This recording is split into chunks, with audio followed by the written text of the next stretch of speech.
இந்த வாரம் ஜோதிட வகுப்பில் நாம் பார்க்க இருக்கிறது ஷோடச வர்க்க சக்கரங்களில் D12 அப்படின்னு சொல்லப்படுகிற துவாதசாம்ச வர்க்க கணிதம் பார்க்க போகிறோம். இந்த வகுப்பு பார்க்கறதுக்கு முன்னாடி நமது சேனல் இன்னும் யாரும் சப்ஸ்கிரைப் பண்ணலை அப்படின்றவங்க பெல் பட்டன் ஐக்கான் கிளிக் பண்ணி சப்ஸ்கிரைப் பண்ணிக்கோங்க. உங்களுக்கு பழைய வீடியோக்கள் இல்லை முந்தைய வீடியோக்கள் பார்க்கணும்னு நினைக்கிறவங்க பிளேலிஸ்ட்லேயோ அல்லது கோர்சஸ் போனீங்கன்னா உங்களுக்கு எல்லாமே அவைலபிளாக இருக்கும், அதை பாருங்கள். தசாம்சம் வரைக்கும் பார்த்துட்டு மிக சிறப்பாக வகுப்புகள் இருந்துன்னு பாராட்டினாங்க. நிறைய பேர் பாராட்டி இருக்கீங்க, ரொம்ப நன்றி. சந்தேகங்கள் எதுவும் இல்லாத தெளிவான பதிவு அப்படின்னு சொல்லியிருக்கீங்க. இது இறைவனும் குருவும் எனக்கு கொடுத்த திருவருள். அதற்கு நான் அவங்களுக்கு நன்றி கடன் பட்டிருக்கேன். உங்களுடைய வாழ்த்துக்கள் நிஜமாகவே என மகிழ்விக்கிறது. அதை தக்க வைக்கிறதுக்காக அடுத்த இந்த D12 தசாம்சத்துலேயும் நான் முயற்சி பண்ணுறேன். இப்போது D12 துவாதசாம்ச வர்க்க சக்கர கணிதம் எப்படி அப்படின்றது நம்ம பார்க்க ஆரம்பிப்போம். இந்த D12 துவாதசாம்ச சக்கரம் அப்படின்னா என்னன்னு கேட்டிங்கன்னா, ஒரு ராசி சக்கரத்தை, அதாவது 30 பாகைகள் கொண்ட ஒரு ராசி சக்கரத்தை 12ஆக பிரிக்கிறது. 12ஆக பிரித்தா என்னாகும்? ஒரு 30 பாகைகளை ஒரு பாகத்துக்கு 2 பாகை 30 கலைன்னு வரும். அப்படி 12 சம பங்குகளாக பிரிக்கிறது தான் வந்து துவாதசாம்சம் அப்படின்னு வரும்.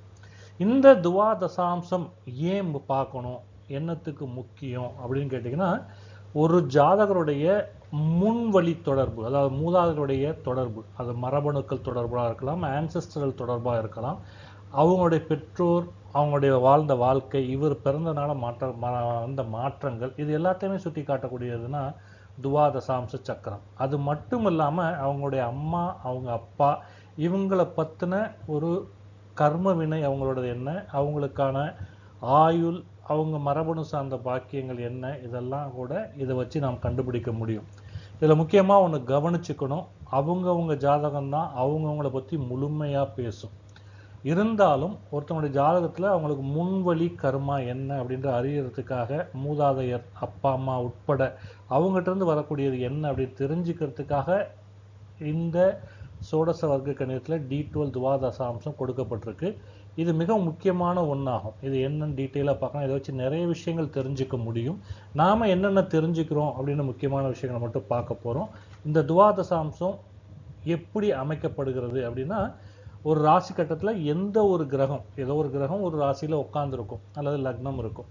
அது எந்த ராசியில் இருக்கோ அந்த ராசியில் இருந்து எண்ணிக்கணும். ஒருவேளை 2வது பாகத்துக்குனா 2வது ராசி, 12வது பாகத்துக்குனா 12வது ராசி, அந்த இடத்துல கிளாக் வைஸ் கடிகார சுழற்சி மூலம் கிளாக் வைஸில் எண்ணி அந்த இடத்துல உட்கார வைக்கணும். அப்படி தான் D12 தசாம்ச வர்க்க சக்கரம் அமைக்கப்படுகிறது. அது எப்படின்னு விரிவாக அடுத்து பார்ப்போம். இந்த D12 துவாதசாம்ச முறையில் பொதுவாக என்ன பார்க்க போகிறோம் அப்படின்றது வந்து நான் இங்கே மேம்போக்காக சொல்லியிருக்கேன். இது இல்லாமல் மற்ற விஷயங்களையும் பார்க்கலாம் அப்படின்றது தான் மிக முக்கியமான ஒரு இது. அதாவது பெற்றோர்களுடைய உடல் நலம், அவங்களுடைய ஆயுள், அவங்களோட ஜாதகருக்கான கனெக்ஷன், பிணைப்பு எப்படி இருக்குது, நல்லா இருக்காங்களா இல்லையா, ஜாதகருக்கு கிடைக்கக்கூடிய பரம்பரை சொத்து, பூர்வீக புண்ணிய பாக்கியம், அது புண்ணியமாக இருக்கலாம் அல்லது கர்மவினை பாக்கியமாக இருக்கலாம். அடுத்தது பித்ருதோஷம், கர்ம வினைகள், அப்புறம் பரம்பரை மரபணுக்கள், ஜெனட்டிக் ரீதியாக வரக்கூடிய டிசீஸ், அதுக்கப்புறம் இவங்க பேரண்ட்டோடைய வாழ்க்கை தரம், லைஃப் ஸ்டைல் அல்லது லைஃப் அச்சீவ்மெண்ட்ஸ், இதெல்லாம் வந்து D12 துவாதசாம்ச சக்கரம் மூலமாக நம்ம இது பண்ணலாம். அப்போது இந்த விஷயங்களை வந்து மையம் கொண்டதுக்கு என்னன்னு கேட்டால், அதனுடைய துவாதசாம்ச சக்கரத்தில் பாவகத்தை நம்ம பார்க்கணும். என்ன பாவகம் என்ன மாதிரி குறிக்கும்? 12ஆம் பாவகம் இது பெற்றோருடைய விரயத்தையும் பித்ரு தோஷங்களையும் குறிக்கும். அதுவே 9ஆம் பாவகம் தந்தை, பித்ரு பாக்கியங்கள், தர்ம காரியங்களுடைய பாக்கியங்கள், இதெல்லாம் 9ஆம் பாவகம் குறிக்கும். 6ஆம் பாவகம் பெற்றோருடைய கடன், அப்புறம் அவங்க மூலமாக வரக்கூடிய மரபணு நோய்கள், இது எல்லாத்தையும் குறிக்கும். 4ஆம் பாவகம் தாய், மாத்ரு சுகம், அதாவது தாயினால் வரக்கூடிய கிடைக்கக்கூடிய சுகங்கள், பூர்வீக சொத்துக்களுடைய நிலை, இது எல்லாத்தையும் 4ஆம் பாவம் குறிக்கும். 1ஆம் பாவம் ஜாதகருடைய ஜெனட்டிக், அதாவது மரபணுடைய பதிவு, அந்த லக்னம் வந்து ஜாதகருக்கு என்ன மாதிரி இது மரபணுக்கள் மூலமாக வரக்கூடிய அதை தாங்கக்கூடிய சக்திகள், அதுக்கான வலிமை, இது எல்லாத்தையும் டிட்டர்மைன் பண்ணுறது லக்னம்னு சொல்லப்படுகிற 1ஆம் பாவகம். இதுதான் D12 துவாதசாம்ச சக்கரத்தில் பெருவாரியாக நம்ம பார்க்க போகிற விஷயம். இப்போ D12 துவாதசாம்ச வர்க்க சக்கரம் சொல்லப்பட்ட விதியின் அடிப்படையில் எப்படி அமைக்க போறோம்னு பார்க்குறோம் உதாரண ஜாதகத்துக்கு. இந்த உதாரண ஜாதகத்துடைய கிரகங்கள் வைஸ், லக்னம் வைஸ், கிரகஸ்புடம் அதாவது பாகைகள் என்ன, அவங்க எந்த ராசியில உட்கார்ந்துருக்காங்க அப்படின்னு எடுத்துக்கிறோம். அந்த ராசியில அது எத்தனையாவது பாகையில இருக்கு, அது எந்த பாகம் அல்லது பிரிவு 1லேருந்து 12க்குள்ள எந்த இதில் அமையுது. ஏன்னா 2 பாகைகளுக்கு ஒரு பாகம்னு சொல்கிறோம் இல்லையா, ஒரு பிரிவுன்னு சொல்கிறோம் இல்லையா, அதன் அடிப்படையில் அப்படின்றது இங்கே அட்டவணையில் கொடுத்துருக்குறோம். அதற்கு ஏற்ப அந்த கிரகம் எந்த இடத்துல போய் D12 துவாதசாம்சில் உட்காருது அப்படின்றது அடைவு செய்யும் ராசிக்குள்ள எகென்ஸ்டாக கொடுத்துருக்குறோம். பார்த்தீங்கன்னா உதாரணத்துக்கு பார்த்தீங்கன்னா சூரியன் எடுத்துக்கிட்டிங்கன்னா உதாரண ராசி கட்டத்தில் வந்து கன்னி ராசியில் 161 பாகை 38 கலையில் இருக்குது. அதாவது கன்னி ராசிக்குள்ள 11 பாகை 38 கலையில் இருக்குது. அப்போ 11 பாகை அப்படின்றது என்னது, 5வது 2.5 பாகையில் வருது. ஏன்னா 4 2 10 ஆகிடும். அப்போ 5வது 2 வந்து 10லேருந்து 12க்குள்ளே இருக்கக்கூடியதில் 11 பாகை 38 வருது. அதாவது 5ஆம் பிரிவு. அப்போ கன்னியிலேருந்து 5வது ராசியில் போய் சூரியன் உட்காரும். அப்போ 5ஆம் ராசியானது என்ன, மகரம். அங்கே சூரியன் போய் உட்காரும். இப்படியாக ஒவ்வொரு கிரகத்துக்கும் இந்த இது அட்டவணை கொடுத்துருக்கோம். அந்த பாகையின் அடிப்படையில் எந்த பாகத்தில் வருது, அந்த பாகம் எத்தனையாவது பாகம், அந்த இது இருக்கிற ராசியிலேருந்து அத்தனையாவது பாகத்தில் போய் அந்த கிரகமோ லக்னமோ அமையும் அப்படின்றதுக்கான அட்டவணை இங்கே கொடுக்கப்பட்டிருக்கு. தெளிவாக புரியும்னு நினைக்கிறேன். இதில் பார்த்து ஒருவேளை சந்தேகங்கள் இருந்தால் கமெண்ட்ஸில் பதிவு பண்ணுங்க, கண்டிப்பாக நான் விளக்கம் சொல்கிறேன். இப்போ நம்ம கிரகங்கள் வாரியா, பாகைகள் வாரியா, எந்த ராசியில எந்த பாகத்துல அப்படின்றத அடிப்படையாக கொண்டு அட்டவணைப்படுத்தினோமோ D12 துவாதசாம்ச கணித முறையில், அதை இங்கே ஒரு ராசி சக்கரமாக கொடுத்துருக்கோம். உதாரண ராசி சக்கரத்தில் பாகைகளோட கிரகங்கள் இருக்குது. அதற்கு ஏற்ப D12 துவாதசாம்சத்தில் அந்த கிரகமும் லக்னமும் எங்கே போய் அமர்ந்திருக்குன்னு கொடுத்துருக்கோம். உதாரணமாக லக்னம் பார்த்தீங்கன்னா இங்கே வந்து கடக லக்னமாக இருக்குது. 12வது பாகத்தில் அதனுடைய பாகைகள் அமைகிறதுனால கடகத்துக்கு 12வது ராசி அது வந்து மிதுனம், மிதுனத்தில் லக்னம் அமையுது D12 துவாதசாம்சத்தில். அதற்கேற்ப மற்ற கிரகங்களும் இங்கே கொடுக்கப்பட்டிருக்கு. இதில் குறிப்பாக பார்த்தீங்கன்னா 3ஆம் இடத்துல ராகு, 4ஆம் இடத்துல செவ்வாய், D12 துவாதசாம்சத்தில் சக்கரத்தில் பேசுகிறேன். 5ஆம் இடத்துல பார்த்தீங்கன்னா சந்திரன், புதன், சனி இருக்குது.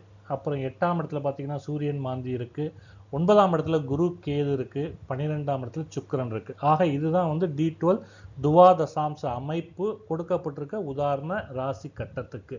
இதை உள்வாங்கிக்கங்க. இதை வச்சு தான் நம்ம மேற்கொண்டு எல்லாமே பார்க்க போகிறோம்.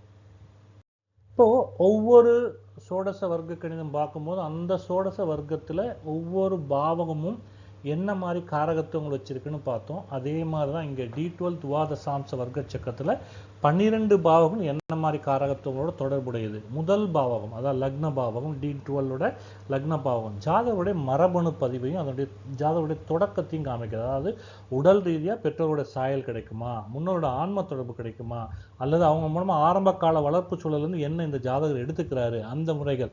இப்போ உதாரணமாக லக்னத்தில் சுப கிரகங்கள் குரு, சுக்கிரன், புதன் இருந்தால் பெற்றோரோட ஆசீர்வாதமும் நல்ல மரபணு அமைப்பும் இருக்கும். மரபணு இங்கே ஏன் பேசுகிறேன்னா சுகாதாரமாகவும் ஆரோக்கியமாகவும் இருப்பாங்க. அப்படி அது வந்து ஜீன்லேயே வந்துடும். அப்போ ஒருவேளை அந்த லக்னத்தில் வந்து ராகுவோ, கேதுவோ அல்லது சனியோ இருந்தால் அந்த முன்னோரோட கர்ம சுமை, கழிக்கப்படாத இன்னும் தீர்க்கப்படாத கர்ம கணக்குகள் ஜாதகர் தலைமையில் விழும்.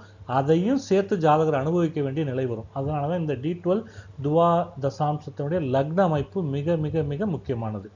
அடுத்தது 2ஆம் பாவகம். இது வந்து ஒரு குடும்ப பாரம்பரியத்தையும் அந்த பூர்வீகமாக வரக்கூடிய தனவழி சொத்துக்கள் எப்படி இருக்கும் அப்படின்றது. அது வந்து பெற்றோருடைய குடும்ப சொத்து சொல்லும். முன்னோர்கள் வந்து என்ன மாதிரியான செல்வத்தை சேர்த்து வச்சிருக்காங்க, அவங்க தாய் தந்தையருடைய வாக்கு பலிதம். இந்த இடத்துல வந்து தாய் தந்தையருடைய வாக்கு பலிதம் சொல்றது அவங்க கொடுக்கக்கூடிய சாபங்கள், பண்ணக்கூடிய ஆசீர்வாதங்களுடைய வலிமை என்ன அப்படின்னு குறிக்கும். இந்த 2ஆம் வீடு வந்து வலிமை பெற்றிருந்தா பரம்பரையா பணக்காரங்களா இருக்கக்கூடிய யோகம் உண்டு. ஒருவேளை இந்த 2ல நீச கிரகமோ அல்லது 6, 8, 12 அதிபதிகள் அமர்ந்திருந்தா பூர்வீக சொத்து இருக்கும், ஆனால் அதை வந்து இவங்களால பாதுகாக்க முடியாமல் அழிஞ்சு போயிருக்கும். அப்படி ஒரு நிலை அவங்களுக்கு இருக்க வாய்ப்பு. இதுவே 3ஆம் பாவமாக இருந்தால் தந்தை கூட பிறந்தவங்க யாரு, அவங்க சித்தப்பாவா, அத்தையா, யாரு அவங்க. அதே மாதிரி தாயாருடைய தைரியம், தாயாருடைய மன தைரியம் என்ன, அவங்களுடைய சுறுசுறுப்பு. அப்புறம் இந்த பேரண்ட்ஸ், தாய் தந்தையை 2 பேர் மேற்கொள்ளக்கூடிய குறுகிய கால பயணங்கள், இதை எல்லாத்தையுமே குறிக்கக்கூடிய இந்த பாவகம். இந்த வீடு பலவீனப்பட்டா தந்தையாருடைய சகோதரர்களால் வந்து இந்த பூர்வீக சொத்துல தகராறு வருவதற்கு வாய்ப்புகள் அதிகமாக இருக்கும். அடுத்து 4ஆம் பாவகம் மாத்ருஸ்தானம்னு சொல்லப்படுகிறது D12 துவாதசாம்சத்திலையும். அது வந்து பூர்வீகத்தில் அசையா சொத்து என்ன இருக்குது அதையும் குறிக்கக்கூடியது. வந்து ஒரு தாயாருடைய ஒட்டுமொத்த வாழ்க்கையும் அவங்களோட உடல் நலன், குணம், இவங்க மூலமாக தாயாருக்கு என்ன மாதிரி சுகங்கள் கிடைக்குது அப்படின்றதையும், பூர்வீகமாக என்ன வீடு, நிலம், வண்டி வாகனங்கள் இதெல்லாம் கிடைக்கக்கூடியதையும் குறிக்கக்கூடிய ஒரு பாவகம். இந்த 4ஆம் வீட்டில் வந்து சந்திரனும் துவாதசாம்சத்தில் பலமாக இருந்ததுன்னா தாயாருக்கு நீண்ட ஆயுளும் தாயார் வழியில் வரக்கூடிய சொத்துக்களும் அதிகமாக இருக்கும். இந்த 4ஆம் வீட்டில் ஒருவேளை சனி, ராகு, செவ்வாய் இந்த மாதிரி கிரகம் இருந்து இந்த 4ஆம் அதிபதி ஒருவேளை 8ஆம் இடத்துல மறைந்தா, இது எல்லாமே D12 துவாதசாம்சத்தில் பேசிட்டு இருக்கேன், ராசி கட்டத்தில் அல்ல. தாயாருக்கு கடுமையான உடல்நல குறைவு, தாயாருடன் ஜாதகருக்கு மனக்கசப்பும் உண்டாகும். அப்போது 5ஆம் பாவம் D12 என்ன, இது பூர்வீகமாக வரக்கூடிய முன்னோர்களுடைய தர்ம லாபங்கள், அவங்க மூலமாக கிடைக்கக்கூடிய புண்ணியங்கள், அவங்க செஞ்ச நற்காரியங்களுடைய பலன், அதெல்லாமே ஜாதகருக்கு வரும். அதே போல் ஜாதகருடைய புத்திசாலித்தனத்தில் பேரண்ட்டுடைய ஜெனட்டிக்கல் கான்ட்ரிபியூஷன், அந்த மரபணு பங்களிப்பு இது, அப்புறம் குலதெய்வ அருள் ஜாதகருக்கு இருக்கா, இது எல்லாமே இந்த 5ஆம் பாவம் குறிப்பிட்டு காட்டும். இதில் சுபகிரகங்கள் இருந்தால் குலதெய்வ அருள் பூரணமாக உண்டு. ஒருவேளை ராகு கேது இருந்தால் குலதெய்வ வழிபாடு விடுபட்டிருக்கும், அல்லது பித்ரு சாபங்கள் இருக்க வாய்ப்பு இருக்குது, முன்னோர்கள் சாபம் இருக்கிறதுக்கும் வாய்ப்புகள் இருக்குன்னு நம்ம தெரிஞ்சுக்கணும். அடுத்து 6ஆம் பாவகம், இது வந்து பரம்பரை நோய்களை, மரபணு மூலமாக வரக்கூடிய பரம்பரை நோய்கள், அப்புறம் பெற்றோர் மூலமாக வரக்கூடிய கடன், இதை குறிக்கக்கூடியது. குறிப்பாக தந்தையாருடைய கடன், அப்புறம் பேரண்ட்ஸ் சந்திக்கிற கேசஸ், வழக்கு, அவங்களுடைய எதிரிகள், எனிமிட்டி, அது நமக்கும் தொடரக்கூடிய வாய்ப்புகள். இப்போ D12 துவாதசாம்ச வர்க்க சக்கரத்தில் 6ஆம் வீட்டில் ஒரு கிரகம், எந்த கிரகம் அமருதோ அந்த கிரகம் உடல் உறுப்பை, எந்த உடல் உறுப்பை குறிக்குதோ அந்த கிரக உறுப்பு மூலமாக பேரண்ட்ஸ்ட இருந்தும் ஜாதகருக்கு பின்னாடி அதே மாதிரி இன்ஹெரிட்டட் டிசீஸ், மரபணு மூலமாக வர்றதுக்கு வாய்ப்புகள் உண்டு. ஒருவேளை பேரண்ட்ஸ் வந்து கண் கோளாறு இருந்தது, குறிப்பாக வந்து இதய நோய்கள் இந்த மாதிரி இருந்தது அப்படின்னா அது சூரியன் சம்மந்தப்பட்ட ஒரு காரகம், அது வந்து 6ஆம் இடத்துல இருந்திருந்தா ஜாதகருக்கும் அதில் வரக்கூடிய வாய்ப்புகள் உண்டு. ஒருவேளை 6ல் குரு இருந்தால் சர்க்கரை நோயோ இல்லை கல்லீரல் பாதிப்புகளோ வரக்கூடிய வாய்ப்பு இருக்குது. இந்த 6ஆம் அதிபதி 2ஆம் இடத்துல போய் அமர்ந்தா பெற்றோரோட கடனெல்லாம் கண்டிப்பாக ஜாதகர் தான் அடைக்க வேண்டி வரும். ஏன்னா கடன்கள் ஃபுல்லாக இவர் எடுத்து சுமக்க வேண்டிய நிலை வரும் அப்படின்றது நம்ம புரிஞ்சுக்கணும். அடுத்ததா 7ஆம் பாவகம். இந்த 7ஆம் பாவகம் இந்த D12 என்னத்தை குறிக்குது அப்படின்னா பெற்றோருடைய தாம்பத்தியம், அவங்களுடைய கூட்டாளிகள், அவங்களுடைய நிலை எப்படி இருந்தது அப்படின்னு, இது தாய் தந்தையர்கிடையே இருக்கக்கூடிய அந்யோன்யத்தையும், அவங்களுடைய வாழ்க்கை முறை, தம்பதியராக வாழ்க்கை முறை என்ன, அப்புறம் தந்தையாருடைய பிஸ்னஸ் கூட்டாளி, அவங்க வந்து பிஸ்னஸில் யாரோட இருந்திருக்காங்க, அது வந்து நல்ல மனமாக இருந்ததா, கருத்து வேறுபாடு இருந்ததா, இது எல்லாத்தையுமே இந்த பாவம் குறிகாட்டும். அப்போ இந்த 7ஆம் வீட்டில் பாவ கிரகங்கள் ஒரு வேளை இருந்தா, அப்போது பெற்றோர்களுக்கிடையே வந்து கருத்து வேறுபாடு இருந்திருக்கும், விவாகரத்து நடத்துறதுக்கு வாய்ப்பு இருந்திருக்கும், பிரிஞ்சிருக்காங்க அப்படின்றதுக்கான வாய்ப்புகள் அதிகமாக இருக்கக்கூடியதை குறிகாட்டும். அதை அந்த கிரக அமைப்பை பொறுத்து நாம் கணிச்சுக்கலாம். அடுத்து 8ஆம் பாவகம், இது வந்து பெற்றோருடைய ஆயுளில் வரக்கூடிய சிக்கல்கள், அவங்களுக்கு இருக்கக்கூடிய மறைமுக இன்டைரக்ட் கர்மா, அதை வந்து குறிக்கக்கூடியது. இது வந்து அவங்களுடைய திடீர் மறைவுக்குமே இந்த 8ஆம் பாவம் காரணமாக இருக்கும்.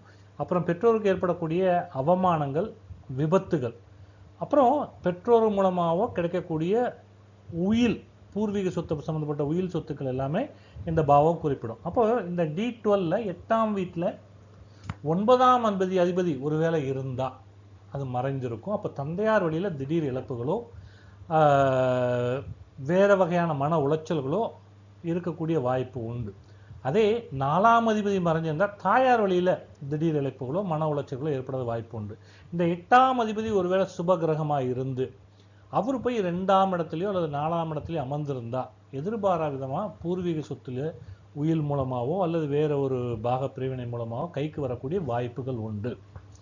9ஆம் பாவகம், இது பித்ருஸ்தானம், D12 துவாதசாம்சத்தில், அது வந்து தந்தையார் வழி ஆச்சார அனுஷ்டானங்கள் எல்லாத்தையும் குறிக்கும். அப்புறம் தந்தையாருடைய ஒட்டுமொத்த வாழ்க்கையோட நிலை, அவர் எப்படி வாழ்ந்தார், அவருடைய ஆயுள், அவருடைய அந்தஸ்து, அவர் மூலமாக ஜாதகர் கிடைக்கக்கூடிய அதிர்ஷ்டம், மற்றும் அவர் மூலமாக இன்ஹெரிட் ஆகக்கூடிய ஆன்மீக பாரம்பரியம், இது எல்லாமே இந்த 9ஆம் பாவம் குறிகாட்டும்.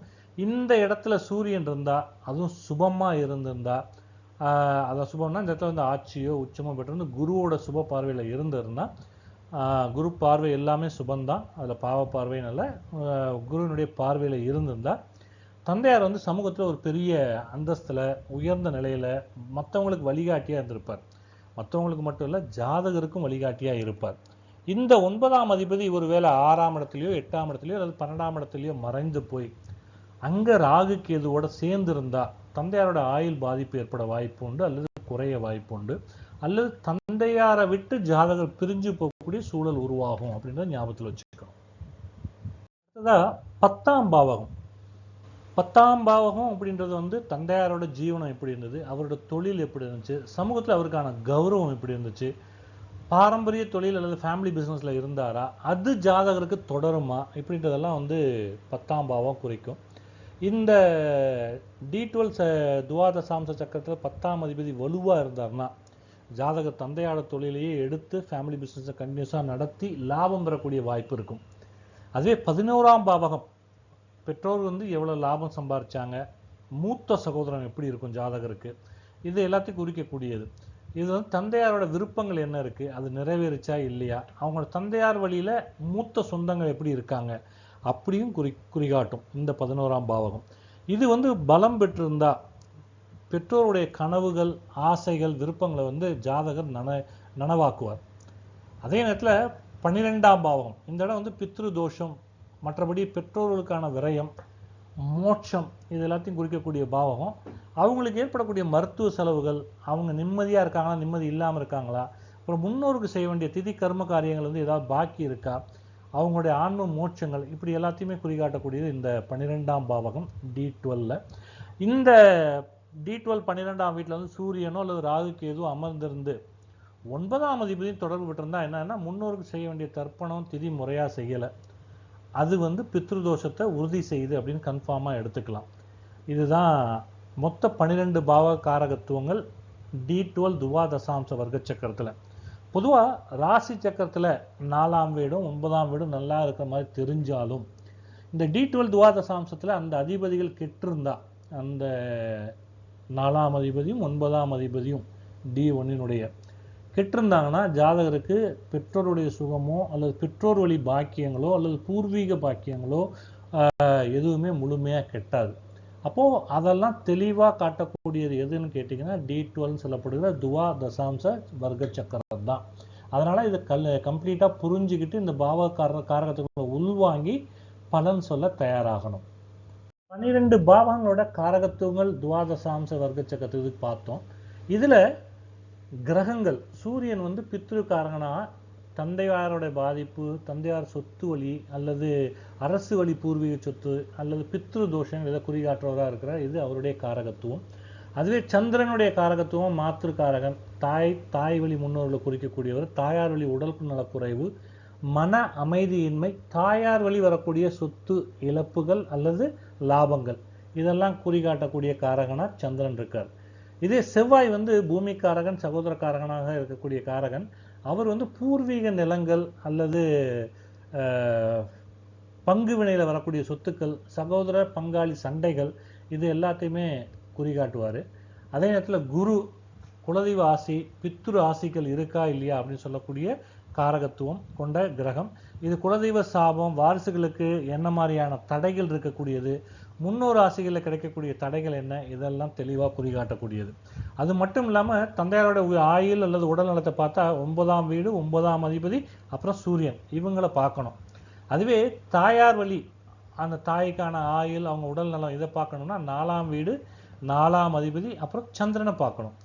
இதுவே பூர்வீக சொத்து சம்பந்தப்பட்ட கேள்விகள், அதை வந்து வெரிஃபை பண்ணணும் அப்படின்னா D12 2, 4, 9ஆம் வீடுகள் பார்த்துட்டு அதோட செவ்வாயில் சேர்த்து பார்க்கணும். பரம்பரை நோயை பற்றிய கேள்வியாக இருந்ததுன்னா D12 6ஆம் வீடு, 6ஆம் அதிபதி, அப்புறம் 12ஆம் இடம் D12 D12 லக்னத்தை பார்க்கணும். 12ஆம் இடம் இல்லை, 12ஆம் இடம் ஹாஸ்பிட்டலில் சேர்க்குறோமா இல்லையா அப்படின்ற விஷயத்துக்காக D12 12 பார்க்கலாம். ஆனால் பரம்பரை நோயை கேட்கும்போது 6ஆம் வீடு, 6ஆம் அதிபதி, லக்னம், இதை மட்டும் பார்க்கணும். அதே பித்ரு தோஷம் 5, 8, 12ஆம் வீடுகள், D12 5, 8, 12ஆம் வீடுகளை பார்க்கணும். அதோட ராகு கேது மற்றும் சூரியனோட தொடர்புகளை பார்க்கணும். அதுவே மாத்ரு தோஷம்னாலும் இந்த 4, 8, 12 வீடுகள் சம்மந்தப்படும். அந்த இதில் வந்து ராகு கேது அப்புறம் சூரியனோட தொடர்பு இருக்கா அப்படின்னு பார்த்தா தாயார் வழி தோஷங்கள் எதுவும் இருக்கான்னு தெரிஞ்சுக்க முடியும். இதில் சூரியனையும் பார்க்கணும், சந்திரனையும் பார்க்கணும். ஏன்னா தாயாரில் வந்து அவங்க அப்பா வகையில் அம்மா வகையில் அப்படின்னு வந்துடும். அடுத்து குடும்ப தொழில் பாரம்பரியமாக பண்ணக்கூடிய, அதாவது பாரம்பரியமாக பண்ணக்கூடிய பரம்பரை தொழிலை ஜாதகர் செய்வாரா இல்லையா அப்படின்னு பார்க்கணும். அந்த 10ஆம் வீடு 9ஆம் வீடோட தொடர்பு பெறுதா D12 அப்படின்றத நம்ம பார்த்து தான் இதை உறுதி பண்ணி சொல்ல முடியும். ஸோ இது வந்து பாவக காரகத்துவங்கள் பிளஸ் கிரக காரகத்துவங்கள். அப்ப எந்த பாவகங்களை எந்த கிரகங்களோட எப்படி சேர்த்து பார்க்கணும் அப்படின்ற முறை இதுக்கான விதிமுறைகள். இதுவரைக்கும் நம்ம பாவக காரகத்துவங்கள், கிரகங்கள் எது காரகத்துவமா இருக்கு, அப்புறம் எந்த பாவகம் எந்த கிரகத்தோட எந்த மாதிரி இதுக்கு பார்க்கணும் அப்படின்ற அமைப்பை பார்த்தோம். இதை தாண்டி D12 துவாதசாம்ச சக்கரம் முக்கியமான ஒன்று சொல்லுது. அதாவது ஒவ்வொரு பிரிவுக்கும் 12 பிரிவுகள் 12 பாகங்களை நம்ம பிரிக்கிறோம் இல்லையா, அந்த ஒவ்வொரு பிரிவுக்கும் ஒரு தேவதையை அதிபதியா சொல்லுது. அந்த தேவதை வந்து என்ன மாதிரியான சுப அசுப பலன்கள் அந்த ஜாதகர் அனுபவிப்பார் அப்படின்றத தீர்மானிக்கக்கூடிய வலிமை வாய்ந்தவர்கள். அவங்க யார் அப்படின்னு கேட்டா, முதல் இது கணேசா. இவர் எதுக்கு அப்படின்னு கேட்டா தடைகளை நீக்கிறவர். இவர் இருந்த கூடிய இடங்கள்ல கிரகங்கள் இருந்தா நல்ல ஒரு காரியம் நடக்கும், சுப நிகழ்வு நடக்கும், விக்னங்கள் இல்லாம அந்த நிகழ்வுகள் நடக்கக்கூடிய வாய்ப்பு இருக்கும், புத்திசாலித்தனம் அதிகமா இருக்கும், காரிய ஜெயம் அதிகமாக இருக்கும். இதெல்லாம் இந்த கணேசா தருவார். அடுத்தது வந்து ரெண்டாவது அஸ்வினி குமாரர்கள். இவங்க வந்து மருத்துவர்கள் சொல்லப்படுகிற குணம் வாய்ந்தவர்கள். அதாவது ஆரோக்கியம், நோய்கள் குணமாகும் மற்றும் குணப்படுத்தும் திறன், அழகு, ஜாதகருடைய சுறுசுறுப்பு, அவருக்கு கிடைக்கக்கூடிய ஆயுள், வளமை, இது எல்லாத்தையும் இந்த அஸ்வினி குமாரர்கள் பார்த்துப்பாங்க. அடுத்ததா மூணாவது இருக்கக்கூடிய தேவதை வந்து யாருன்னு கேட்டா யமன். யமன் என்று சொல்லப்படுகிற தேவதை. இவர் தர்மதேவன், காலதேவன். அப்படின்னாவே என்ன ஆயிடும், ஒழுக்கம், கட்டுப்பாடு, நியாய தர்மங்கள், கர்ம வினைகளுக்கான நீதி, ஒருத்தருடைய ஆயுள், அது எது வரைக்கும், அதனுடைய மரணத்துக்கான சம்பவ நேரம், இது எல்லாத்தையுமே இவங்க பார்த்துக்கக்கூடிய தேவதை. அடுத்தது நாலாவதா இருக்கக்கூடியது சர்ப்பன் என்று சொல்லப்படுகிற சர்ப்பம். இது வந்து ராகு கேதுவுடைய ரகசிய குறியீடு கொண்ட ஒரு தேவதை. இவங்க வந்து ரகசிய தன்மைகள், மாயை, மரபணு ரீதியா இருக்கக்கூடிய கர்ம வினைகள், தோஷங்கள், அது பித்ரு தோஷமா இருக்கலாம், மாத்து தோஷமா இருக்கும், அப்புறம் தீராத நோய்கள், அப்புறம் ஞானம், இதுக்கான நுணுக்கம், இது எல்லாத்தையுமே கொடுக்கக்கூடியது இந்த சர்ப்பன் எனப்பட சொல்லப்படுகிற சர்ப்பம். இந்த 4 தேவதைகள் தான் வந்து இந்த 12 பாவங்கள்ல ரிப்பீட்டடா வருவாங்க. எப்படி வருவாங்க ஆர்டர்? முதல் தேவதை கணேசனாகவும், 2வது தேவதை அஸ்வினி குமாரர்களாகவும், 3வது தேவதை யமனாகவும், 4வது தேவதை சர்ப்பம். அடுத்து திரும்ப அதே கணேசன், அஸ்வினி குமாரர்கள், யமன், சர்ப்பன், அப்புறம் கணேசன், அஸ்வினி குமாரர்கள், யமன், சர்ப்பன், அப்படி 3 முறை இந்த 4 தேவதைகள் 12 பாகங்களையும் ஆக்கிரமிப்பு செஞ்சு அதுக்கான பலன்களை கொடுக்கக்கூடியவங்களா இருப்பாங்க. இவங்க மிக மிக முக்கியமானவங்க. D12 துவாதசாம்சத்துல பலன்கள் பார்க்கும்போது ஒரு கிரகம் எந்த பாகையில உட்கார்ந்துருக்கு, அந்த பாகைக்கான தேவதை யாருன்னு பார்க்காம பலன் சொல்லக்கூடாது. இப்போ நாம பார்த்த இந்த 4 தேவதைகள் வந்து சுழற்சி முறையில அடுத்தடுத்து வருவாங்க, ஒவ்வொருத்தரும் 3 முறைன்னு சொன்னோம். அதனுடைய விவரங்கள் இங்க கொடுத்துருக்கோம். அவங்க வந்து ஒவ்வொரு பாகத்துல உட்காரும் போது என்ன மாதிரியான தாக்கத்தை ஜாதகருடைய பேரண்ட்ஸ் கிரியேட் பண்ணுவாங்க அப்படின்றது மிக முக்கியமானது. ஏன்னா D12 துவாதசாம்சம்ன்றது முன்னோர்கள் பேரண்ட்ஸுடைய இதை குறிக்கக்கூடியதுன்னு சொல்றோம். அப்போ முதல் பாகத்துல கணேசன் உட்கார்றாரு அப்படின்னா அங்க காரிய தடை நீங்கும், பெற்றோருக்கு நற்செயல்கள் அமையும். 2வது இடத்துல அஸ்வினி குமாரர்கள் உட்கார்றாங்க, அங்க வந்து பெற்றோருக்கு ஒரு நல்ல ஆரோக்கியத்தையும் ஆன்மீக சிந்தனத்தையும் மருத்துவ ரீதியா குணமாகக்கூடிய தன்மையும் கொடுப்பாங்க. 3ஆம் இடத்துல யமன் உட்கார்றாரு. இவர் கடுமையான சட்ட விதிகளுக்கு பேரண்ட்ஸ் உட்பட்டு அதற்கு ஏற்க நடக்கக்கூடிய விதியை கொடுப்பாரு. அவங்களுடைய ஆயுள், உடல் நல கட்டுப்பாடு, இதெல்லாம் அதன் மீது தாக்கத்தை ஏற்படுத்துவார். அடுத்து 4வது சர்ப்பன். பெற்றோர்களுக்கு வரக்கூடிய ரகசிய வியாதி, கர்ம வினைகள், அவங்களுக்கு ஏற்படக்கூடிய சதி ஏமாற்றங்கள், அவங்க தோத்து போறதாகவும் இருக்கலாம், சிக்கிக் கொள்றதாகவும் இருக்கலாம். அடுத்தது 5ஆம் இடத்துல கணேசன். இவர் அறிவாற்றல கொடுப்பார். ஒரு தடையை தாண்டி ஜெயிச்சு பூர்வீக சொத்தை எப்படி அவங்க அடையிறாங்க, அந்த வளங்களை எப்படி பெறுறாங்க அப்படின்றதுக்கு காரணகர்த்தாவாக இருப்பார். 6ஆம் இடத்துல அஸ்வினி குமாரர்கள். இவர் நோயிலிருந்து நிவாரணம் கொடுக்கக்கூடிய நிலையை கொடுப்பாங்க. குடும்பத்துல சுபிக்ஷமான நிலையை உருவாகிறதுக்கு காரணமா இருப்பாங்க. 7ஆம் இடத்துல யமன். கடுமையான உழைப்பை கொடுக்கக்கூடிய ஒரு பேரண்ட்ஸுக்கு கண்டிப்பான பெற்றோராக இருக்கக்கூடியவங்களா இருப்பாங்க. கர்ம நீதிகளுக்கு உட்பட்டு நடக்கக்கூடிய பேரண்ட்ஸா இருக்க வைப்பார். அடுத்தது 8ஆம் இடத்துல சர்ப்பன். இவர் வந்து பரம்பரை வழியா வரக்கூடிய மரபணு நோய்கள் அது எப்படி வருது, அது எந்த தாக்கம் எப்பன்றது இந்த இடத்துல இருக்கக்கூடிய கிரகம் தீர்மானிக்கும். அதுவும் இல்லாமல் பித்ரு தோஷம் அந்த மாதிரி தோஷங்களுடைய தாக்கத்தையும் இந்த சர்ப்பன் தான் தீர்மானிக்கிறார். 8ஆம் இடத்துல இருக்கக்கூடிய சர்ப்பன். அடுத்து 9ஆம் இடத்துல கணேசன்.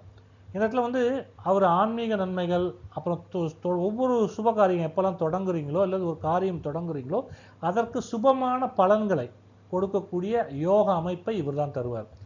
அடுத்தது வந்து அஸ்வினி குமார் அவர்கள். இவர் 10ஆம் இடத்துல இருக்கும் பொழுது நீண்ட ஆயுள், பெற்றோருக்கு நல்ல வாழ்க்கை, அப்புறம் பெற்றோர்களுக்கு எந்த ஒரு வியாதி இருந்தாலும் மருந்து அந்த வைத்திய முறை என்ன மாதிரி முறை அதன் மூலமாக குணமாகக்கூடிய தன்மை இதெல்லாம் கொடுக்கக்கூடியவர். 11ஆம் இடத்துல யார் இருக்காங்கன்னா யமன். இவர் வந்து பேரண்ட்ஸ் வந்து தர்ம நெறி தவறாமல் நடக்கக்கூடிய அமைப்பை கொடுப்பார்.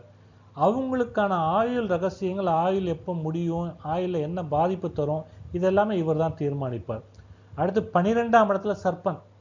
இவர் வந்து ஜாதகருடைய பெற்றோருடைய ரகசிய கர்ம கணக்குகள் என்ன, அவங்க குலதெய்வ வழிபாடு இல்லை முன்னோர் வழியில் வந்து ஏதாவது விடுபட்ட நேர்த்தி கடன் இருக்கு, இல்லை கும்பிட்ட முறை மாறிடுச்சு, அவங்க குலதெய்வம் மாறிடுச்சு, இந்த மாதிரி விஷயங்கள், பாக்கி வைக்கப்பட்டிருக்க கடன்கள், இது எல்லாத்தையுமே குறிகாட்டக்கூடியது. இப்படி தான் இந்த 12 தேவைகளை ஒரு ராசிக்குள்ள இந்த 12 தேவதைகள் எந்தெந்த பாகங்கள் எடுத்திருக்காங்க, அதுல ஏதாவது ஒரு கிரகம் உட்காருதா, அந்த கிரகம் என்ன மாதிரி பலனுக்கு ஆட்படுது அப்படின்னு நாம கண்டறிஞ்சு பலன் சொல்லணும். இப்போ இந்த 4 தேவதைகளை நம்ம பார்த்தோம். இவங்க தான் வந்து ஒரு பாவகத்துல ஒரு 12 பாகங்களா சமபங்களா பிரிக்கும் போது ஒவ்வொரு பாவகத்துல பிரிக்கப்பட்ட பங்குகள்ல ஒவ்வொரு தேவதையும் 3 பங்குகளை சுழற்சி முறையில் எடுத்துக்கிட்டு அந்த இதுக்கான தாக்கத்தை உருவாக்குவாங்க நம்ம பார்த்தோம். அப்போ இதில் யாரெல்லாம் சுப பலன் கொடுப்பாங்க, யாரெல்லாம் தோஷ பலன் கொடுப்பாங்க, மத்தியமான பலன் யாரை கொடுப்பாங்க அப்படின்னா கணேசாவும் அஸ்வினி குமாரர்களும் அவருடைய ஆதிக்கம் சுப பலன்களை கொடுக்கும். அவங்க எந்த பாகை, குறிப்பாக வந்து 0 to 5 பாகையில் இவங்க 2 பேருமே இருப்பாங்க. 10லேருந்து 15 பாகங்கள் இருப்பாங்க. 20லேருந்து 25 பாகைகள். இந்த 3 இடங்கள்ல, அதாவது ஒரு ராசிக்குள்ள 0லேருந்து 5 பாகை, 10லேருந்து 15, 20லேருந்து 25, இந்த 3 இடங்கள்லையும் வந்து இந்த 2 கிரகங்கள் ஆக்கிரமிச்சுக்கும். அப்படி ஆரம்பிச்சுட்டாங்கன்னா அவங்க பேரண்ட்ஸுக்கோ அப்பா அம்மாவுக்கோ தடைகளற்ற நல்வாழ்வு, நோய் இல்லாத வாழ்வு, நீண்ட ஆயுள், சமூகத்தில் நன்மதிப்பு, இந்த மாதிரி நல்ல விஷயங்கள் எல்லாத்தையும் கொடுக்கறதுக்கு காரணமாக இருப்பாங்க. அதுவே யமன், இவர் மத்தியமமான அல்லது கட்டுப்பாட்டுக்குள்ள இருக்கக்கூடிய பலனை கொடுப்பாங்க. இவங்க எங்க இருப்பாங்க, ஒரு ராசிக்குள்ள 5லேருந்து 7 பாகை, 15லேருந்து 17 பாகை, 25லேருந்து 27 பாகை, இந்த 3 இடங்கள்ல யமன் உட்கார்றார். அவர் உட்காரும்போது அந்த பேரண்ட்ஸ் வந்து நல்லா ஒழுக்கமாகவும் தர்ம சிந்தனையுடையதான் இருப்பாங்க. அவங்களோட ஆயுள் முடிவுகள் மற்றும் அவங்களுடைய போராட்டத்துக்கான பலன் இது எல்லாத்தையுமே யார் தீர்மானிக்கிறார் அப்படின்னா யமன் தான் தீர்மானிக்கிறார். அது பலன் எந்த அளவு அதிதீவிரமா இருக்கும் அல்லது இலகுவாக இருக்கும் அப்படின்றது அவர் தான் தீர்மானிப்பார், அந்த இடத்துல உட்காரக்கூடிய கிரகத்தினுடைய அடிப்படையில். அது மத்தியமமான பலன் அமைப்புல வரும். அடுத்து கடைசியா இருக்கிறது சர்ப்பன். இவர் வந்து கண்டிப்பா ஒரு தோஷ பலனை தான் கொடுப்பார். அப்போ D12 லக்னம் வந்து அல்லது சூரியன் சந்திரன் இவங்க வந்து சர்ப்ப தேவதையோட ஆதிக்கத்துல இருந்தா அந்த ஆதிக்கம் என்ன, 7.5லேருந்து 10 பாகை அல்லது 17.5லேருந்து 20 பாகை அல்லது 27லேருந்து 30 பாகையில் அமைஞ்சிருந்தா அந்த ஜாதகருக்கு பரம்பரை வழி மரபணு நோய்களோ அல்லது மறைமுக எதிர்ப்புகளோ அல்லது தோஷங்களோ அல்லது முன்னோட கர்ம சுமைகளோ வெளிப்படுத்தி அதற்கான பலன்களை அனுபவிக்க சொல்லி கொடுப்பாங்க. இந்த உதாரணமா கொடுக்கப்பட்டிருக்க ராசி சக்கரத்துல பாத்தீங்கன்னா சூரியன் வந்து கன்னி ராசியில 11 பாகை 38 கலையில இருக்கிறார். இது வந்து 5வது பாகத்துல வருது. இந்த 5வது பாகத்தை யார் ஆள்றா, அந்த தேவதை யார் அப்படின்னு கேட்டா கணேசன். அப்போ சூரியன் அப்படின்றது நார்மலா தந்தை, அந்த ஜாருடைய தந்தை வந்து எத்தகைய கடினமான சூழ்நிலையில தடைகள் வந்தாலும் அவரோட புத்தி கூர்மையாலேயோ நிதானத்தாலேயோ அதை தகத்தெறிந்து ஜெயிச்சுட்டு வந்துடுவார், காரிய விஜயம் கொண்டவராக இருப்பார். அது இல்லாம முன்னோர்கள் மற்றும் தந்தை வழியில வர வேண்டிய அசையா சொத்துக்கள், நிலம், வீடுகள், பூர்வீக சொத்துக்கள் இது இருந்தா ஆரம்பத்துல சிறு சிறு சட்ட சிக்கல் தாமதத்தை கொடுத்தாலும் இறுதியா ஜாதகருக்கு எந்தவித இழப்பின்றி கைக்கு வந்து சேரும். இதுதான் இந்த தேவதையோட அம்சம். இது வந்து D12 துவாதசாம்ச சக்கரம் என்பது வந்து வெறும் கிரகத்தோட வீடுன்னு எடுக்காம அந்த வீட்டினுடைய உள் சுவாபம். இப்போ 4ஆம் இடத்தை பார்த்தாலோ இல்லை 9ஆம் இடத்துல ராசி சக்கரத்தை பார்த்தா இந்த மாதிரி டீட்டெயிலாக சொல்ல முடியுமா தெரியாது. அப்போ இந்த டீட்டெயிலை இந்த தேவதைகள் மூலமா நாம சொல்ல முடியும். அதுதான் இந்த D12 துவாதசாம்ச ஆளுந்தவருடைய மிக முக்கியமான பண்பாகவும் தாக்கமாகவும் நாம கருதுறோம். இப்போ இந்த D12 துவாதசாம்ச வக்ர சக்கரத்தை வச்சுட்டு இப்போ யாராவது உங்கள்கிட்ட வராங்க, எங்கள் அம்மா அப்பா எப்படி இருப்பாங்க அப்படின்னு கேள்வி கேட்டால் இந்த கேள்விக்கான பதில் சொல்ல முடியும். அப்போது அந்த கேள்விக்கானது என்ன பண்ணணும், இந்த கீழ்குறிப்பிட்ட விதிகளை ஃபாலோ பண்ணணும். முதல்ல லக்னம் எப்படி இருக்குது, அதுக்கான காரக கிரகம், யாரை பற்றி கேள்வி, அந்த காரக கிரகம் எப்படி இருக்காங்கன்னு பார்க்கணும். தந்தையாருக்கு யாரை பார்க்கணும், முதல்ல 9ஆம் பாவகம் பித்ருஸ்தானத்தை பார்க்கணும். அதுக்கான காரக கிரகம் என்ன, சூரியன், இதை பார்க்கணும். அதே தாயார் சம்மந்தப்பட்ட கேள்வியாக இருந்தால் D12 என்ன பண்ணும், 4ஆம் பாவகத்தை பார்க்கணும். அதுக்கப்புறம் அதுக்கு முதன்மை காரகிரகமான சந்திரனை பார்க்கணும். அப்போது D12 சக்கரத்தில் 9ஆம் வீடு தந்தையோட லக்னமாகவும் 4ஆம் வீட்டை தாயாரோட லக்னமாக வச்சுக்கிட்டு அங்கேருந்து 12 வீடுகள் அப்படின்னு பார்த்தா அவங்களுடைய தனிப்பட்ட வாழ்க்கை எப்படி இருக்கும் அப்படின்ற விதத்தை நம்ம ஈஸியாக கணிக்க முடியும். அடுத்தது பெற்றோருடைய உடல் ஆரோக்கியம் சம்மந்தப்பட்ட கேள்வியாக இருந்தால் தந்தையாரோட உடல் நலம், அப்போது D12 9ஆம் பாவம் அதனுடைய அதிபதி. இந்த 9ஆம் வீட்டில் சுப கிரகங்கள் குருவோ சுக்கிரனோ அல்லது வளர்பிறை சந்திரனோ புதனோ அமர்ந்திருந்து 9ஆம் அதிபதி ஆட்சி உச்சம் நட்பு இந்த மாதிரி வீடுகளில் இருந்து வலிமையாக இருந்தால் தந்தைக்கு உடல் வலிமை நன்றாக இருக்கும், நோய் எதிர்ப்பு சக்தி நன்றாக இருக்கும், நோய் எதிர்ப்பினால் பாதிக்கப்பட்டாலும் வெளியே வந்துடுவார் அப்படின்றது. அடுத்தது பார்த்தீங்கன்னா காரக கிரகமான சூரியனோட நிலையை பார்க்கணும். இவர் சூரியன் D12 சுபத்துவமாக இருந்து 1 4 5 7 9 அதாவது கேந்திர திரிகோண ஸ்தானங்களில் இருந்தால் தந்தையார் நீண்டாலும் கம்பீரமாக ஆரோக்கியமாக வாழ்வார். அப்புறம் இந்த இதோட யாரை பார்க்கணும், அந்த பாகத்துக்குரிய தேவதை, ஆளுகின்ற தேவதை. இந்த 9ஆம் அதிபதியோ அல்லது சூரியனோ கணேசன் அல்லது அஸ்வினி குமாரோட ஆதிக்கத்தில் இருந்தால் தந்தைக்கு இது எல்லாமே சிறந்த முறையில் இருக்கும். தெய்வீக வலிமை, உடல் பலம், நோய் எதிர்ப்பு சக்தினும் கூடவே நல்ல வலிமையாக இருக்கும் அப்படின்னு உறுதியாக சொல்ல முடியும். அடுத்ததா தாயாருடைய உடல் வலிமை அல்லது பலம் எப்படி இருக்காங்க அப்படின்ற கேள்விக்கு 4ஆம் வீடு பாவ கிரகங்களோட தாக்கம் இல்லாமல் 4ஆம் அதிபதி கேந்திர திரிகோணங்களில் வலிமையாக அமர்ந்திருந்தா தாயாருடைய உடல், அவங்களுடைய மனப்பக்குவம் எல்லாமே சிறப்பாக இருக்குன்னு சொல்ல முடியும்.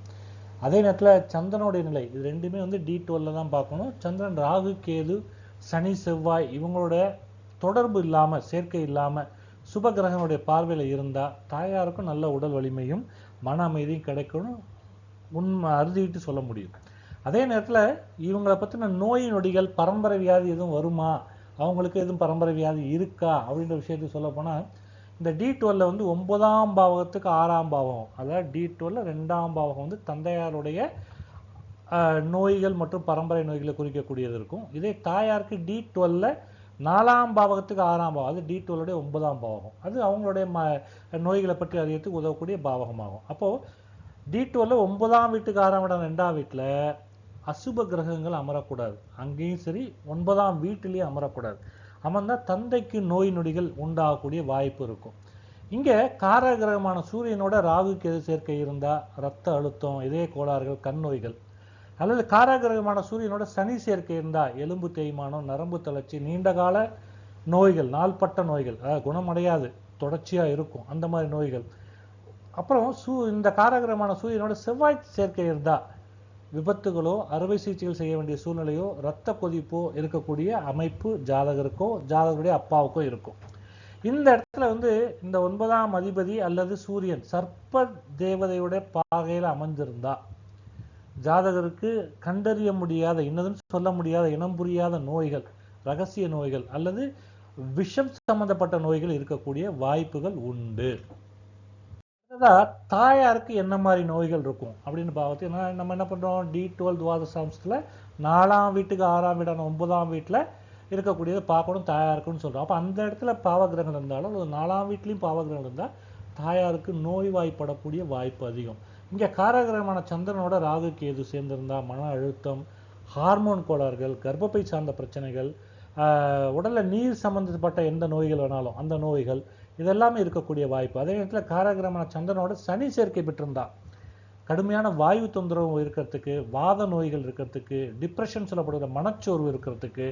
அடுத்தது இந்த காரகிரகமான சந்திரனோட சுக்கிரன் சுபத்துவம் இல்லாமல் பாதிக்கப்பட்டு இருந்தா சர்க்கரை நோயோ அல்லது சிறுநீரக கோளாறுகளோ இருக்க வாய்ப்புகள் அதிகம் உண்டு.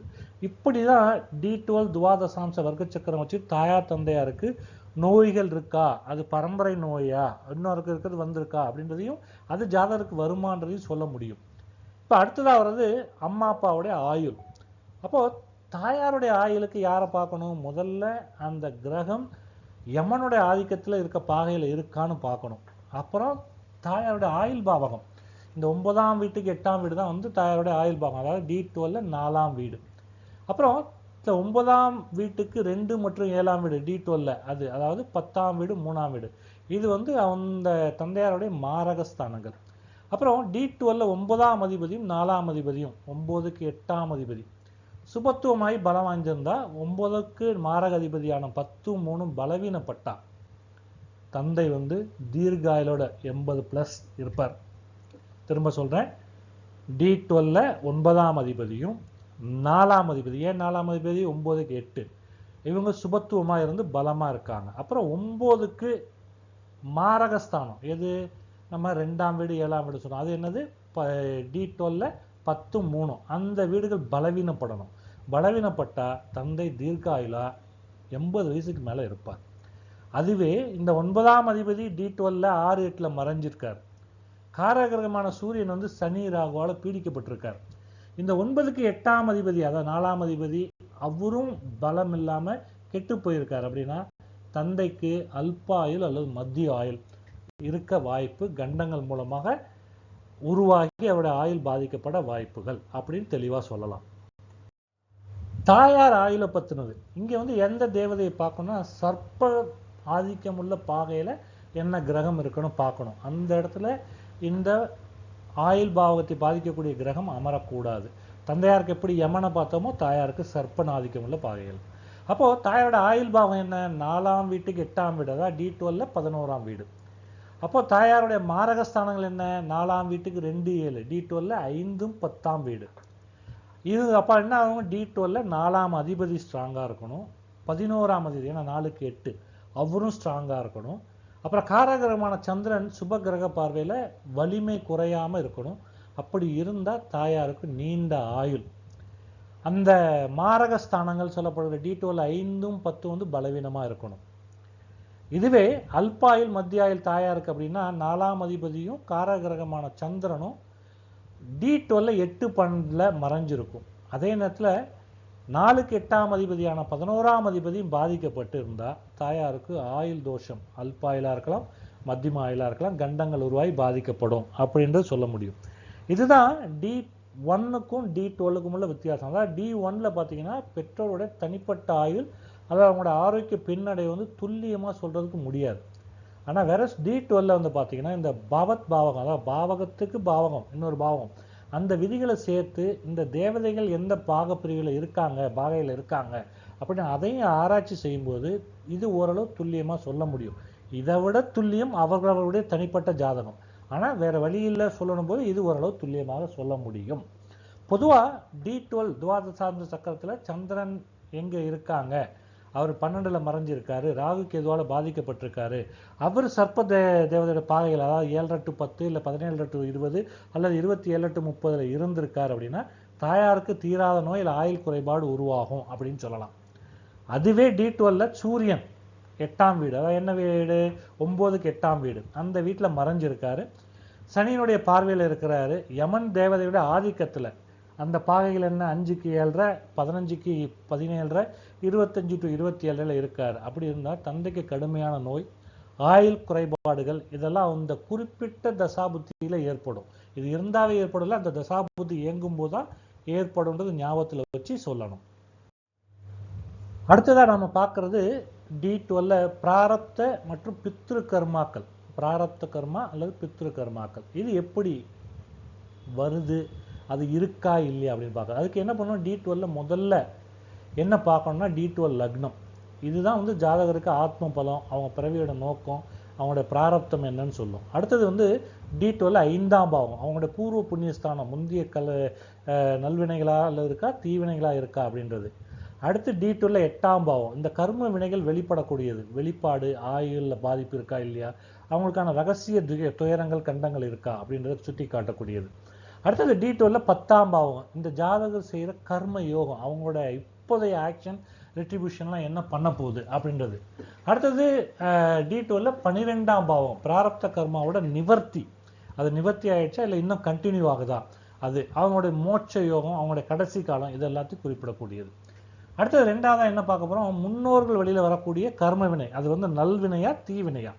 அப்போ D12 5ஆம் மற்றும் 9ஆம் அதிபதிகள் சுபமா இருந்தா, அவங்க லக்னத்திலேயோ அல்லது கேந்திரத்திலேயோ இருந்து குரு சுக்கிரனுடைய பார்வைகள் இருந்தா, அந்த முன்னோருடைய புண்ணியம் ஜாதகருக்கு நல்லதா அமைஞ்சிருக்குன்னு அர்த்தம். அப்போ இந்த D12 லக்னாதிபதியும் 5ஆம் அதிபதியும் சேர்ந்திருந்தா ஜாதகர் பெரிய உழைப்பெல்லாம் கொடுக்க வேணாம், அந்த முன்னோருடைய பேரு புகழ் ஆசீர்வாதத்தினாலே இவர் நல்லா இருப்பார். அது பிராரப்தம். அதே இந்த D12 5ஆம் அல்லது 9ஆம் அதிபதி 8ஆம் வீட்டில் போய் மறைஞ்சிட்டாங்க, அல்லது அந்த 8ஆம் அதிபதி 5ஆம் வீட்டில் உட்கார்ந்துருக்கிறாங்க D12 அப்படின்னா, அந்த முன்னோர்கள் செய்த கர்ம கடன்கள் ஜாதகரோட வாழ்க்கையில இப்ப கர்மாவா வந்து தடைகளை உருவாக்கும். அது சாபங்களா இருக்கலாம், தோஷங்களா இருக்கலாம், ஜாதகருடைய வாழ்க்கையில தடைகளா உருவாக்கும். இதுல D12 லக்னத்திலேயோ அல்லது 5ஆம் வீட்லயோ ராகுவோ கேதுவோ அமர்ந்திருக்காங்க, சனியினுடைய பார்வையும் பெற்றிருக்காங்க அப்படின்னா, அந்த முன்னோர்களுடைய நிறைவேறாத ஆசை, விருப்பம், அவங்க கர்ம வினைகள் எல்லாமே ஜாதகருக்கு வந்து அவர் தொடர் தோல்விகளையும் மன உளைச்சலையும் சந்தித்து அதனால அவர் பாதிப்பை சந்திப்பார். அந்த பேட் கர்மாவை அனுபவிக்க வேண்டிய நிலையை கொடுக்கும். இதுதான் நல்வினை கர்மாவும், அதாவது குட் கர்மா பேட் கர்மாவுடைய பிராரத்தம் ஜாதகருக்கு என்னன்னு கண்டுபிடிக்கிற நிலை. இப்போ நல்ல கர்மாவோ கெட்ட கர்மாவோ ஜாதகருக்கு ஏதோ ஒரு கர்மா இருக்கு, அதை எப்போ அனுபவிப்பார், இந்த பிராரத்தத்தை எப்போ அனுபவிப்பார், அது சுப அனுபவமா இல்ல கர்மானுடைய பேட் அனுபவமா, ஸ்ட்ரகிளா ரிட்ரிபியூஷனா எப்போ இருக்கும் அப்படின்னா, இந்த D12 லக்னாதிபதி ஆட்சியோ உச்சமோ பெற்று D12 2, 5, 9, 10 இந்த வீடுகளோட தொடர்பு கொள்வது அப்படின்னா, ஜாதகர் வந்து பிறப்புல இருந்து இறப்பு வரைக்கும் இந்த கர்மாவனால நல்ல விஷயங்களை அனுபவிப்பார், சுகபோகங்களை அனுபவிப்பார், முன்னோரோட ஆசையினால அவருக்கு வந்து எதுவுமே சிரமம் இல்லாம கிடைக்கும், பெரிய அளவுல வந்து அவர் கஷ்டங்களை அனுபவிக்க மாட்டார், சுப அனுபவமா இருக்கும் அந்த வாழ்க்கை. அதுவே இந்த D12 லக்னாதிபதி 6, 8, 12 மறைஞ்சிருந்து அந்த ஜாதகர் வந்து எவ்வளவு திறமைசாலியா இருந்தாலும் இந்த முன்னோரோட கர்ம வினை பயனால அவர் தொடர்ந்து வாழ்க்கையில போராட்டத்தையும் கஷ்டங்களையும் நஷ்டங்களையும் தான் சந்திக்க வேண்டியிருக்கும். அந்த வாழ்க்கையே ஒரு சிரமமான ஸ்ட்ரகிளிங் வாழ்க்கையா இருக்கும். அது பேட் கர்மாவோட ரிசல்ட், அதை அப்படிதான் அனுபவிப்பார்.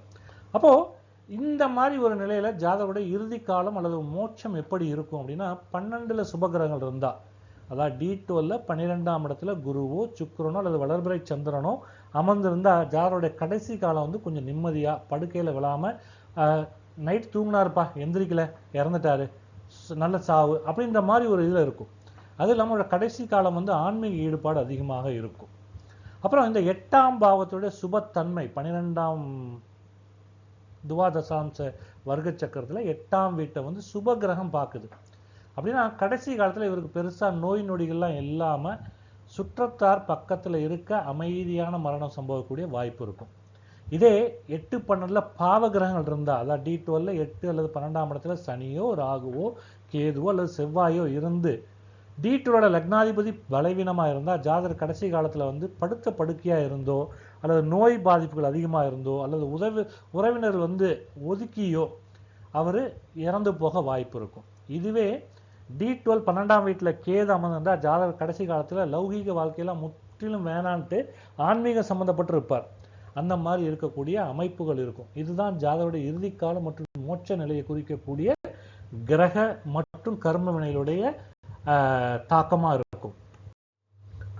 அடுத்ததா இந்த துவாதசாம்ச சக்கரத்துல லக்னாதிபதி 5ஆம் அதிபதி 12ஆம் அதிபதி இவங்க எந்த தேவதைகளோட பாகையில வீட்டு இருக்காங்க, அது வந்து இந்த கர்மாவோட தீவிரத்தையும் அவன் கடைசி காலம் எப்படி இருக்கும் அப்படின்றது தீர்மானிக்கும். ஒருவேளை கணேசரோட இருந்தா கர்ம வினைகள் சுலபமா கரைஞ்சிரும், கடைசி காலம் வந்து ரொம்ப அமைதியா தடைகள் இல்லாத ஒரு பெருசா ஒரு பாதிப்பு இல்லாத ஒரு வாழ்க்கையா அமையும்.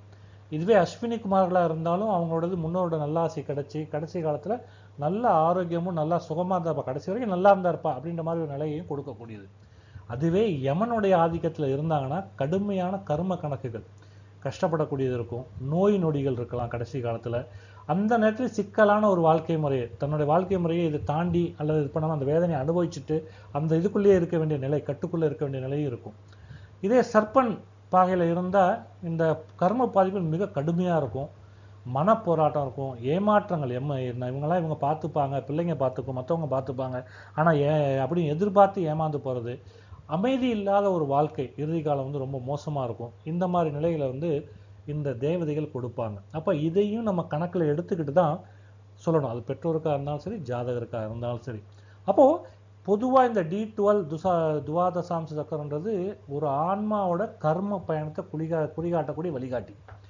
இவர் வந்து D12 5, 8, 12ஆம் வீடுகளில் லக்னாதிபதி சுப பாவ தன்மையை எப்படி இருக்காங்கன்னு ஆராய்ஞ்சிட்டு அதன் மூலமா அவங்களுடைய முந்தைய கர்ம வினைகள் என்ன, அதுக்கான பரிகாரங்கள் எதுவும் இருக்கா, அப்படி இருந்தால் அந்த பரிகாரம் செய்ய சொல்றது, அவங்க நல் செயல்கள் என்ன செஞ்சிருக்காங்க அப்படின்றதெல்லாம் சொல்லி அவங்க இறுதி காலத்தை கொஞ்சம் யோகமயமா மாற்றி அதன் மூலமா நம்ம கொஞ்சம் நல்லபடியா இருந்துக்கவும் இந்த துவாதசாம்ச சக்கரம் உதவும். அதுக்கான ஆராய்ச்சிகளை இதன் மூலமா நம்ம பண்ண முடியும்.